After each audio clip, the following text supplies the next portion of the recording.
Topic है हमारा spina bifida. Spina bifida एकदम बिल्कुल न्यू टॉपिक है। अभी तक अगर आप फर्स्ट सेकंड ईयर के कंपेयर में देखोगे तो थर्ड ईयर में ये जो न्यूरो सर्जरी के अंदर ये बिल्कुल ही अलग टॉपिक है।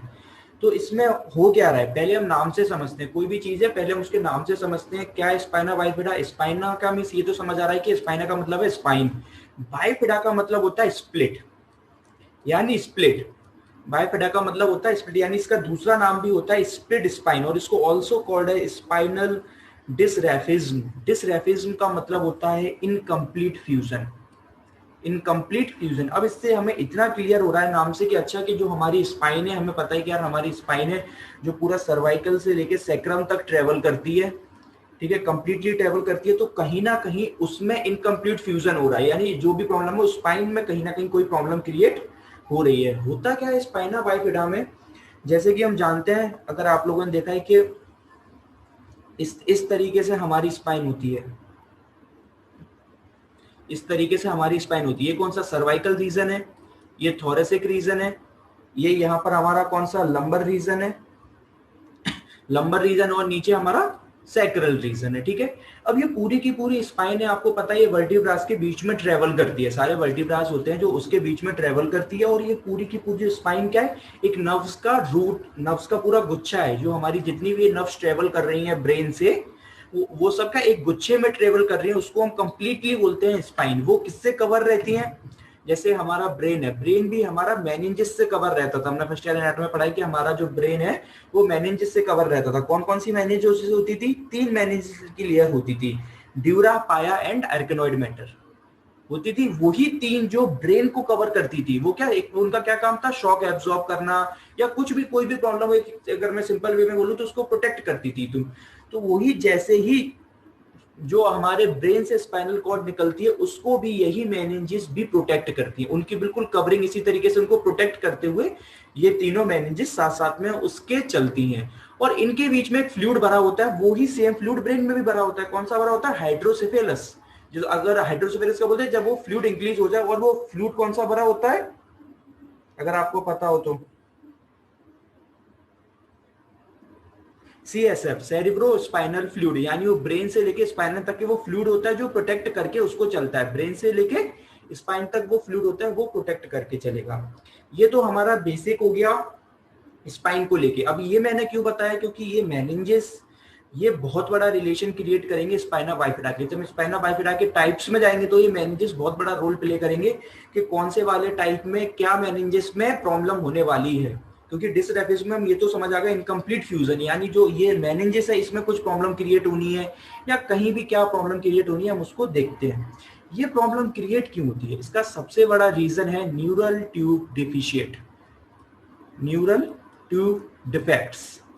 क्या होता है कॉन्सेप्शन के बाद, जब कॉन्सेप्शन के बाद अगर जैसे ही प्रेग्नेंट हो जाते हैं विद इन 28 डेज, कितने 28 डेज में फीटस बेबी के अंदर एक चीज होती है उसको बोलते हैं न्यूरल ट्यूब। वो न्यूरल ट्यूब ही आगे चल के 2 चीज में डिवाइड होती है, आपके ब्रेन और स्पाइनल कॉर्ड में। यही न्यूरल ट्यूब आपका ब्रेन और स्पाइनल कॉर्ड बनाती है आपके बेबी के अंदर, फीटस के अंदर यही बनाती है सॉरी। और विद इन 28 डेज ये कंप्लीट हो जाती है। जैसे ही 28 डेज कंप्लीट हुए ये न्यूरल ट्यूब कंप्लीट होके किस में कन्वर्ट हो जाती है? ब्रेन में और स्पाइनल कॉर्ड में। अब जो प्रॉब्लम होती है ना वो इसी न्यूरल ट्यूब में होती है। क्यों? क्योंकि यही न्यूरल ट्यूब आगे जाके बन रही है ब्रेन और स्पाइनल कॉर्ड, और प्लस उस बनती भी है प्लस उसको प्रोटेक्ट भी करती है। यानी जो ब्रेन की आउटर लेयर मेनिंजेस है और स्पाइनल कॉर्ड की भी जो आउटर लेयर मेनिंजेस है उनको प्रोटेक्ट करके रखना है ना, ऊपर से स्ट्रक्चर बनाती है। जैसे ब्रेन क्रेनियम से प्रोटेक्ट रहता है, ऐसे ही जो हमारी स्पाइनल कॉर्ड है वो हमारी वर्टिब्रा से प्रोटेक्ट रहती है पूरी कंप्लीटली। तो ये जो पूरा स्ट्रक्चर है उसको बनाना प्लस उसको प्रोटेक्ट करके रखना, वो सबका वो सारा काम होता है न्यूरल ट्यूब का। अगर उसी न्यूरल ट्यूब में कोई प्रॉब्लम क्रिएट हो जाए, यानी उस न्यूरल ट्यूब में कोई डिफेक्ट हो जाए, तो आपके वो ब्रेन में भी प्रॉब्लम क्रिएट हो सकती है और एज वेल एज आपके स्पाइनल कॉर्ड में भी प्रॉब्लम क्रिएट हो सकती है। यानी स्पाइना बाइफिडा किसकी वजह से हो रहा है? न्यूरल ट्यूब डिफेक्ट की वजह से। अब न्यूरल ट्यूब डिफेक्टों को अगर मैं सिंपल लैंग्वेज में बोलूं कि व्हेन द न्यूरल ट्यूब, जो न्यूरल ट्यूब बोला डज नॉट क्लोज प्रॉपर्ली, जब वो कंप्लीट 28 डेज में तो हो जाता है मगर 28 डेज बनने का तो अगर पूरी तरीके से बंद ना हो पाए, और बंद जो लास्ट में बंद होता है वही तो उसको प्रोटेक्ट करके रखता है, क्योंकि उसके अंदर तो ब्रेन और स्पाइनल कॉर्ड है। अगर मैं अभी क्या बोल रहा हूँ कि न्यूरल ट्यूब सिर्फ अभी कंप्लीटली क्लोज नहीं हो पाया, कि क्लोज होने का मतलब है जो उसकी आउटर लेयर है वो कंप्लीटली बन नहीं पाई।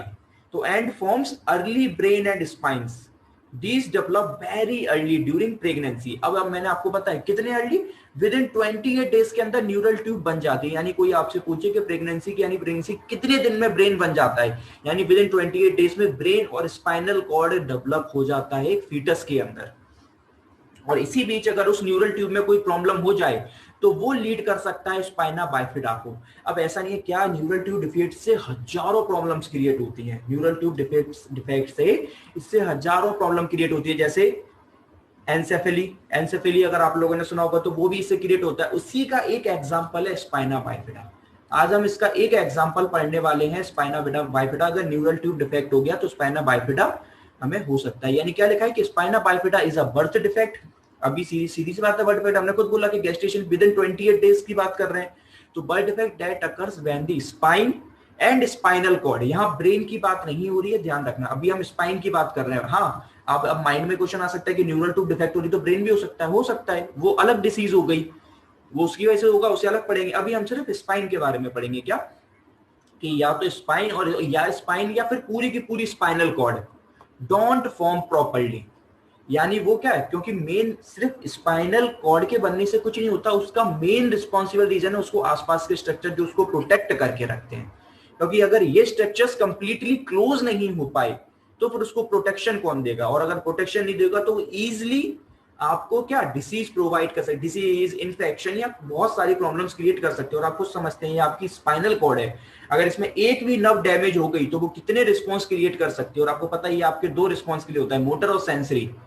और अगर कहीं भी प्रॉब्लम क्रिएट हो गई और उसके नीचे जितनी भी नर्व हैं वो सब इंपेजमेंट हो गई, दब गई, कुछ भी हो गया, तो मोटर रिस्पॉन्स भी चला जाएगा एज वेल एज क्या सेंसरी रिस्पॉन्स भी चला जाएगा, पर्टिकुलर उस पार्ट के लिए जो नर्व अफेक्ट हुई है।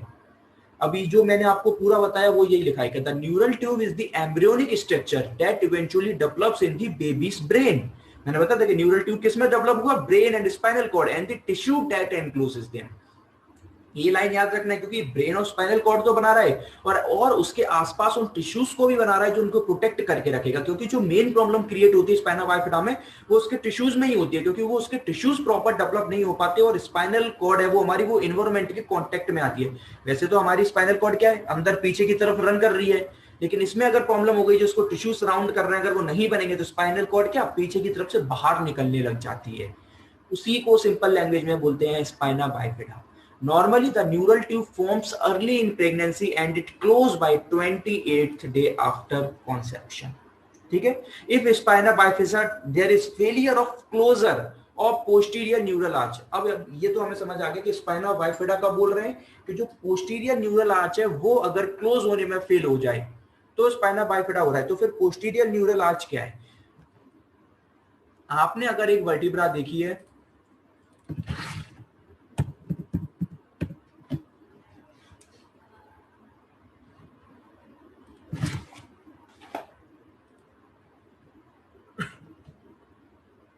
ये हमारी कोई भी सपोज करो ये हमारी कोई भी वर्टिब्रा है, ठीक है।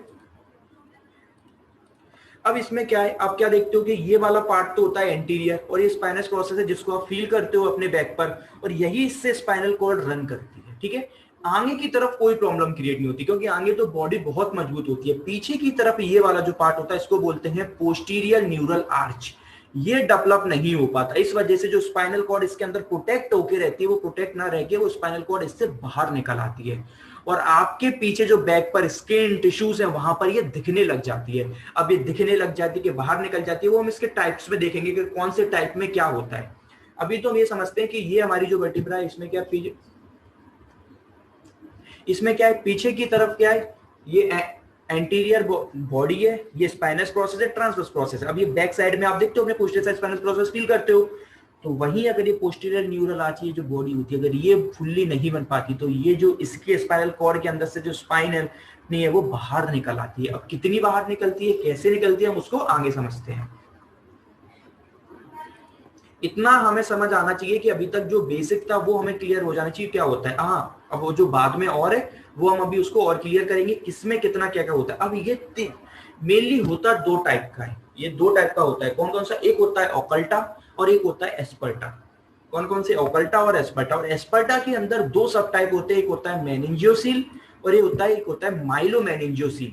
ये तीनों की तीनों, आप अभी तीन की बात करो, दो की नहीं, क्योंकि एस्पर्टा के अंदर है तो हम तीनों को अलग अलग करके पढ़ेंगे। ये तीनों हैं एक तरीके से देखिए on the arrangement of severity. जितना ज्यादा सीवियर होती जा रही है उसी के अकॉर्डिंग ये टाइप्स बढ़ते जा रहे हैं। यानी जो मिनिमम सीवियरिटी नजर आएगी वो आपको ओकल्टा में नजर आएगी, फिर उससे ज्यादा मेनिंजियोसील में, उससे ज्यादा माइलोमेनिंजियोसील में। इस तरीके से हमें सीवियरिटी नजर आती जानी है। एक बार हम इनके बारे में थोड़ा पहले क्विक देखते हैं, फिर इनके अंदर डीप चलेंगे कि इसका मतलब क्या क्या है, कि क्या ओकल्टा में हो रहा है, क्या मेनिंजियोसील में हो रहा है, क्या माइलोमेनिंजियोसील में हो रहा है। एक चीज देखते हैं, बिल्कुल सिंपल तरीके से हम समझते हैं। ये क्या है, ये पीछे की तरफ हमारी, अगर आप ये हमारा एंटीरियर वाला पार्ट है तो देखें यहाँ पर हमारी ये क्या है, ये बॉडीज है। कोई भी स्पाइनल कॉर्ड है तो ये वर्टिब्रास की बॉडी है, और बीच में ये ट्रेवल क्या कर रही है, हमारी स्पाइनल कॉर्ड ट्रेवल कर रही है, ठीक है। और पीछे की तरफ क्या है, हमारा स्पाइनस प्रोसेस है, और ये हमारी पीछे की स्किन है, यानी ये हमारा बैक हो गया। अगर ये हमारी स्किन है, ये पोस्टीरियर वाला पार्ट है, और ये पीछे स्पाइनल कॉर्ड रन कर रही है, ठीक है। अगर अब इसमें क्या हो जाए, ओकल्टा वाले केस में ये होता है कि स्पाइनल कॉर्ड बिल्कुल भी अपनी जगह से बिल्कुल भी ट्रेवल नहीं करती, वहां पर रन कर रही है वहीं करती है, मगर बस उसके जो पीछे वाले पोस्टीरियर कुछ स्ट्रक्चर्स होते हैं वो थोड़े से डिफॉर्म हो जाते हैं। जो पीछे पोस्टीरियर टिश्यूज हैं, जो टिश्यूज हैं उसको प्रोटेक्ट करके रखेंगे, थोड़े से डिफॉर्म हो जाते हैं। तो फिर सर डिफॉर्म हो जाते हैं तो फिर हमें ये कैसे समझ आता है, दो इसके सबसे बड़े साइन होते हैं। क्या, एक तो आप पर्टिकुलर जिस जगह पर वो टिश्यू डिफॉर्म हुए अगर आप उन पर फिंगर रखोगे तो आपको एक गैप फील होगा, पाल्पेटेबल गैप फील होगा, आपको नजर आएगा कि हाँ यहाँ पर गैप है, पहली चीज, ठीक है, गैप फील आएगा। दूसरी चीज कुछ लोगों में देखा गया है कि यहाँ पर आपको ना क्या एकदम हेयर टफ्स मिलते हैं। हेयर टफ्स का मतलब होता है बालों के गुच्छे, अगर आपने बहुत लोगों में देखा हो। और ये सबसे ओकल्टा वाला मोस्ट कॉमन होता है कौन से पार्ट में, S1 पार्ट में, यानी बिल्कुल सेक्रम के स्टार्टिंग वाला पार्ट जो S1 वर्टिब्रा है, वहां पर ये आपको ओकल्टा मोस्टली देखने को मिलता है। और आपने कुछ लोगों में देखा भी होगा कि यहाँ पर हेयर्स मिलते हैं, जैसे मैं आपको दिखाऊं सेम इस तरीके से कि यहाँ पर आप देख रहे हैं, ये आपकी स्पाइनल, देखो ये आपकी वर्टिब्रास है, ये आपकी स्पाइनस प्रोसेस है, ये आपकी स्पाइनल कॉर्ड निकल रही है। अब स्पाइनल कॉर्ड में क्या कुछ हुआ, यहाँ पर सिर्फ और सिर्फ उनके बीच के जो एक हल्का सा टिश्यू है वो हल्का सा डिफॉर्म हुआ। अब जैसे ही यहाँ पर फिंगर रखेंगे तो आपको एक पाल्पेटेबल गैप फील होगा, पाल्पेट कर पाओगे, और प्लस यहाँ पर कुछ आपको हेयर्स दिखेंगे सेम इस तरीके से। ये कौन सा पार्ट है, S1 पर ये देखा जाता है, और टफ हेयर आपको नजर आते हैं, बालों के गुच्छे। ये ओकल्टा में, इसमें कोई प्रॉब्लम नहीं होती, पेशेंट कोई दिक्कत नहीं है, पेशेंट को कोई प्रॉब्लम नहीं होती, कुछ फील नहीं होता। हाँ थोड़े बहुत सिम्टम्स तो आ सकते हैं, क्यों, क्योंकि हल्के से टिश्यू डैमेज हो रहे हैं। तो कुछ लोगों में देखा गया है कि उनके जो नीचे लोअर लिम्ब में उसमें प्रॉब्लम आनी है। अब ये माइंड में क्वेश्चन आती है कि लोअर लिम्ब में क्यों आनी चाहिए, क्योंकि ये जो प्रॉब्लम क्रिएट होती है ये 90% सेक्रम वाले रीजन होती है S1। यानी यहाँ से जो आप नर्व रूट एक्सटेंड करेंगी वो सारी किसकी करेंगी, लोअर लिम्ब की, प्लस यहां से कौन सी है और नर्व रूट निकलती है, most important bowel and bladder. तो बॉवल एंड ब्लैडर डिसफंक्शन तो हर स्पाइना बाइफिडा में होना है, मगर मोस्टली जो सबसे ज्यादा देखा गया है वो इस वाले में देखा गया है। क्यों, क्योंकि पर्टिकुलर S1 से ही उसकी नर्व रूट्स निकलती हैं, और S1 होगा तो आपको sciatica वाले सिम्टम्स भी आपको उन पेशेंट में नजर आएंगे। अब ये है तो हमारा, इसको हम डीप में पढ़ेंगे अभी तो सिर्फ मैंने आपको अपर बता दिया कि ओकल्टा के बारे में ये होता है, ठीक है। एक होता है फिर मेनिंजियोसील क्या है, अब मैंने अभी आपको बताया था स्टार्टिंग में कि ये हमारे सेम वही स्ट्रक्चर में दोबारा बना रहा हूं डायग्राम, कि हमारे वर्टिब्रास हैं, ये हमारी स्पाइनल कॉर्ड पीछे निकल रही है, और ये हमारी स्किन है, ठीक है।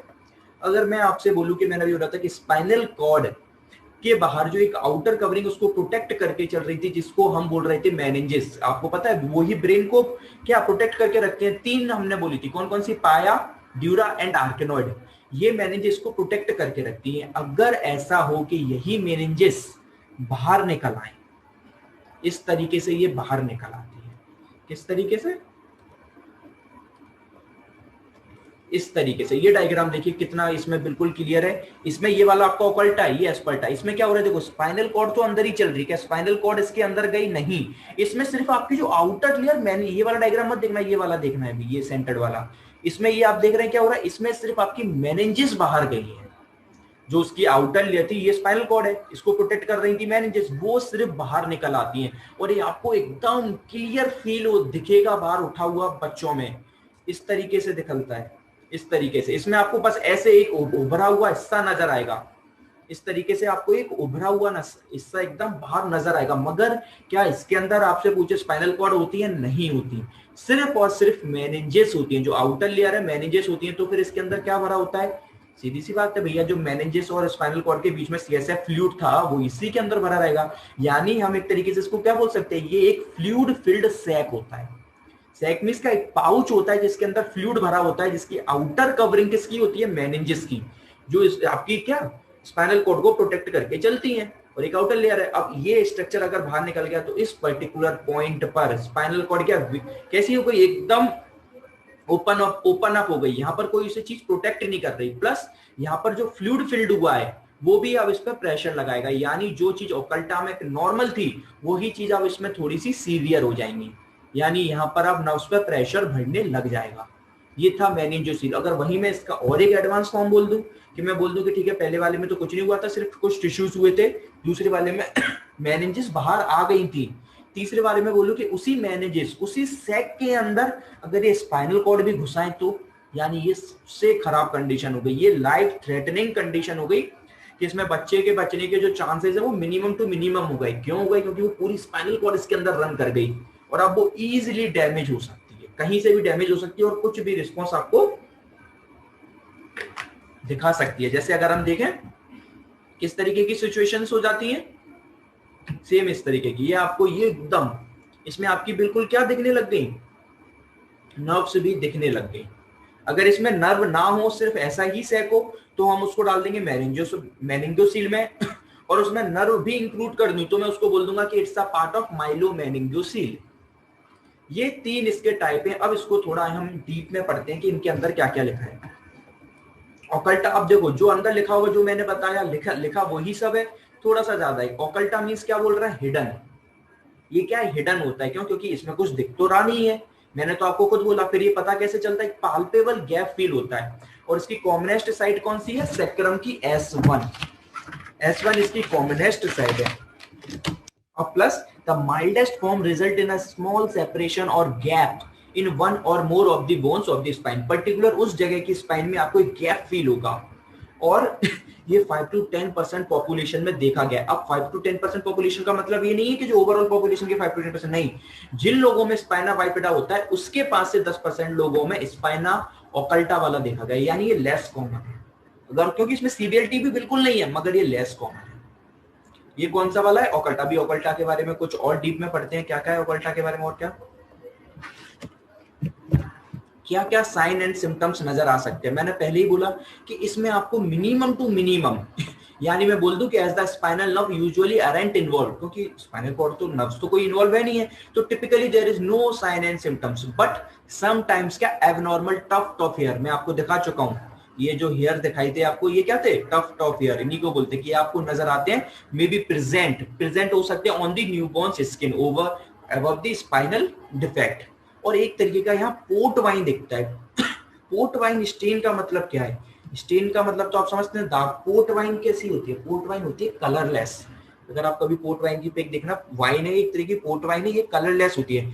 जो पर्टिकुलर ये वाला जो एरिया है जहां पर हेयर्स निकलते हैं या मे बी नहीं निकल सकते हैं, वो कंपलसरी नहीं है हेयर निकलना, अपन ने बात करी मे बी है, उस जगह की जो आपको स्किन है वो आपको ये वो आपको दिखेगी कैसी? डिसकलरेशन। एक तरीके से बोलूं तो discolouration of skin due to malformation of capillary of the skin. जो वाली जगह है जहां पर ये अंदर प्रॉब्लम क्रिएट हो रही है, इस पे जो इधर वाली स्किन है, ये वाली पर्टिकुलर स्किन डिसकलरेशन हो जाती है। क्यों हो जाती है? क्योंकि यहाँ के टिश्यूज अनडेवलप्ड रह जाते हैं और अनडेवलप होने की वजह से वहां पर ब्लड सप्लाई नहीं हो पाती, और ब्लड सप्लाई ना होने की वजह से वहां पर क्या कोई कलर नहीं होता। यानी वहां की स्किन आपको बहुत ज्यादा व्हाइटिश नजर आएगी। बाकी सबकी स्किन आपको कैसी पिंकिश और रेडनेस नजर आती है, वहां की स्किन आपको व्हाइटिश नजर आएगी। क्यों? आपसे कोई हो सकता है क्यों? क्योंकि malformation of capillary of the skin, जो वहां पर स्किन की कैपिलरीज थी उनका क्या हो जाता है? मॉल फॉर्मेशन हो जाता है। क्यों हो जाता है? क्योंकि पर्टिकुलर जो वहां पर टिश्यूज थे वो डेवलप नहीं हो पाए, उसकी वजह से वहां कैपिलरी डेवलप नहीं हो पाई। क्या साइन एंड सिम्टम्स जो इसमें नहीं लिखे और क्या क्या दिख इनकेस इसमें ये तो लिखा है कि नहीं दिखते, अगर इनकेस दिखना है तो क्या दिखेंगे? सीधी सी बात है, सेक्रम वाला रीजन है। अगर मैं मोटर में बोलूं तो फुट डिफॉर्मिटी आपको दिख सकती है थोड़ा बहुत फुट डिफॉर्मिटी। नीचे के पैरों में आपको कुछ ना कुछ फुट लेग वीकनेस दिख सकती है, क्योंकि ये मोटर फंक्शन है, अभी मैं मोटर फंक्शन की बात कर रहा हूँ, ठीक है। लेग्स में आपके वीकनेस दिख सकती है शियाटिका वाले सिम्टम्स नजर आ सकते हैं पेशेंट को। प्लस अब अगर मैं सेंसरी की बात करूं तो नमनेस फील हो सकती है। नमनेस तो आपको देखने एक टिंगलिंग सेंसेशन मिलेगा उसको, ये मिल सकता है, 100% नहीं है, अगर सिम्टम्स आ रहे तो ये सिम्टम्स उसको मिल सकते हैं। क्या? टिंगलिंग सेंसेशन मिल सकता है, नमनेस मिल सकती है, और क्लमजीनेस मिल सकता है। क्लमजीनेस का मतलब क्या होता है? ये बहुत कॉमन वर्ड यूज करते हैं, क्लमजीनेस। क्लमजीनेस का मतलब होता है पुअर कोऑर्डिनेशन एंड मूवमेंट। दोनों लेगों के बीच में, दोनों पैरों के बीच में जो कोऑर्डिनेशन है वो बिगड़ जाता है। क्यों? किसी को सप्लाई प्रॉपर हो रही है, किसी को नहीं हो रही है, तो उन दोनों के बीच में जो कोऑर्डिनेशन है मूवमेंट का वो पुअर यानी वो बिगड़ जाता है, उसको बोलते हैं क्लमसीनेस। ठीक है ये वाला था हमारा क्या? मेनिंजियोसील। अब एक बहुत बढ़िया क्वेश्चन, जैसे न्यूरल ट्यूब में मैंने अभी आपको पढ़ाया कि न्यूरल ट्यूब में डिफेक्ट की वजह से होता है, तो आपके माइंड में ये आना चाहिए क्वेश्चन के, ठीक है न्यूरल ट्यूब में डिफेक्ट की वजह से होता है, अच्छी बात है, लेकिन न्यूरल ट्यूब कैसे डिफेक्ट हो जाता है वो भी तो हमें पता होना चाहिए ना। तो न्यूरल ट्यूब डिफेक्ट होने का सबसे बड़ा रीजन है, सबसे, अभी इसके हम कॉजेस पढ़ेंगे, लेकिन फिर भी मैं आपको थोड़ा बता दूं, सबसे बड़ा रीजन है जो आपने बहुत कॉमन सुना होगा, folic acid deficiency. Folic acid deficiency, आपने कभी, कोई भी प्रेग्नेंट वुमेन होती है तो गवर्नमेंट भी स्कीम चलाती है, बोलते हैं कि आयरन की टैबलेट्स, पेशेंट को अनीमिया ना हो, फॉलिक एसिड, विटामिन B9, ये सब क्यों देते हैं? इसलिए देते हैं कि इनके अंदर एक कमी ना, क्योंकि इनकी अगर छोटी सी भी डिफिशियंसी बहुत बड़ी बड़ी प्रॉब्लम क्रिएट कर देती है। ये जो फॉलिक एसिड डिफिशियंसी है यही न्यूरल ट्यूब को डिफेक्ट कर सकती है। अब न्यूरल ट्यूब डिफेक्ट होगी तो उसका मतलब ये नहीं है कि सिर्फ स्पाइना बाइफिदा हो, हजारों प्रॉब्लम क्रिएट हो सकती है, अपन तो सिर्फ उसका एक पार्ट पढ़ रहे हैं।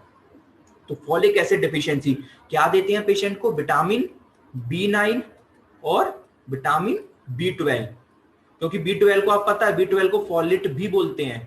इन ये वाली विटामिन फॉलिक एसिड का प्रोडक्शन कराती हैं पेशेंट के अंदर। वैसे तो नॉर्मली फॉलिक एसिड बनता है, लेकिन ये वाली विटामिन बनाती हैं, तो हम पेशेंट को डायरेक्टली फॉलिक एसिड भी दे देते हैं, या ये विटामिन भी उसको प्रेगनेंसी के टाइम पे देते रहते हैं। और भी बहुत सारे रीजन हैं जिसके वजह से न्यूरल ट्यूब डिफेक्ट हो सकती है, लेकिन जो प्राइमरी रीजन है, मोर देन 80% अगर कोई रीजन है न्यूरल ट्यूब डिफेक्ट का, वो फॉलिक एसिड डिफिशियंसी है। अभी हम इसके कॉजेस पढ़ेंगे, एक एक चीज के कॉजेस पढ़ेंगे, अभी सिर्फ टाइप्स पे चले, कॉजेस पढ़ेंगे तब आपको और बताएंगे और क्या कॉजेस हैं। दूसरा पार्ट है मेनिंगोसील। अब मेनिंगोसील को मैं आपको बता चुका हूं, मेनिंगोसील पे हमने क्या बात करी थी? मेनिंगोसील पे हमने बोला था किस तरीके से कि इसमें सिर्फ और सिर्फ ये बिल्कुल माइलोमेनिंजियोसील से सेम टू सेम है, मगर सिर्फ और सिर्फ इसमें किसका प्रोट्रूजन हुआ है? मेनिंजिस का, स्पाइनल कॉर्ड का नहीं हुआ है। स्पाइनल कॉर्ड का इसमें नहीं हुआ है, और इसमें स्पाइनल कॉर्ड का प्रोट्रूजन हो जाता है। इसमें एक तो ये प्राइमरी अंतर, दूसरा अंतर और होता है, क्या होता है कि इसकी जो आउटर कवरिंग है ये वाली स्किन की, ये हमेशा क्लोज रहती है ये हमेशा बंद रहती है, आउटर कवरिंग बिल्कुल पैक रहती है।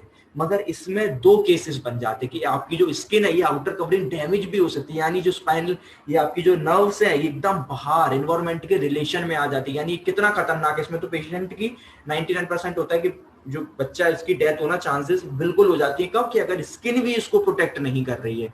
क्यों? फिर तो जो मोस्ट कॉमन डेथ का रीजन हो जाता है वो हो जाता है इन्फेक्शन, इजीली इन्फेक्टेड हो जाते हैं। तो उसमें दो पार्ट हो जाता है कि कुछ पार्ट में स्किन भी कवर नहीं करती और कुछ लोगों में स्किन कवर करती है। इसमें ऐसा कोई रिलेशन, इसमें आपको स्किन कवर करेगी ही करेगी, मगर इसमें सिर्फ मेनिंजेस प्रोट्रूड करेंगी, ना कि स्पाइनल कॉर्ड। तो क्या कह रहे हैं कि meningocele here the protective membrane, मैं अभी बात कर चुका हूं कि ये प्रोटेक्टिव मेम्ब्रेन है अराउंड द स्पाइनल कॉर्ड, जिसको हम मेनिंजेस बोला। मेनिंजेस के तीन पार्ट कौन कौन से हैं? Pia, arachnoid, pia mater, arachnoid mater and dura mater, ये तीनों की तीनों होती है, ठीक है, अराउंड दी स्पाइनल कॉर्ड। ये आप जैसे ही ये रनिंग, ये 40 मिनट्स का रहता है, जैसे ही खत्म होना, जो मैंने लिंक सेंड करी है, जैसे ही एंड, प्लीज फटाफट उस लिंक पे क्लिक करके तुरंत आ जाना स्पीड में, ठीक है। तो क्या? Meninges push out through the opening in the vertebra forming एक सैक, एक सैक बना दिया है उसने, और वो सैक क्या है? फ्लूइड फिल्ड सैक है, उसके अंदर एक फ्लूइड भरा है। वो फ्लूइड क्या भरा है? CSF, क्योंकि भैया वही CSF तो है जो प्रोटेक्ट करके वो ब्रेन को भी प्रोटेक्ट कर रहा है, वो स्पाइनल कॉर्ड को प्रोटेक्ट कर रहा है। तो हमारे माइंड में आना चाहिए कि सेम स्ट्रक्चर कैसे है क्योंकि वो दोनों की दोनों बन के न्यूरल ट्यूब से ही चल के आ रहे हैं। तो जो चीजें ब्रेन में मिलनी है वो स्पाइनल कॉर्ड में मिलनी है, यानी मेनिंजेस वहां भी प्रोटेक्ट कर रही है, यहाँ भी कर रही है, वहां भी सीएसएफ प्रोटेक्ट कर रहा है, यहाँ भी कर रहा है, वहां सीएसएफ सॉफ्ट एक्जॉर्बर का काम कर रहा है, तो यहाँ भी सीएसएफ सॉफ्ट एक्जॉर्ब का काम कर रहा है। इसलिए सेरिब्रो स्पाइनल फ्लूइड बोलते हैं, सेरिब्रो यानी ब्रेन, स्पाइनल यानी स्पाइनस प्रोसेस पर।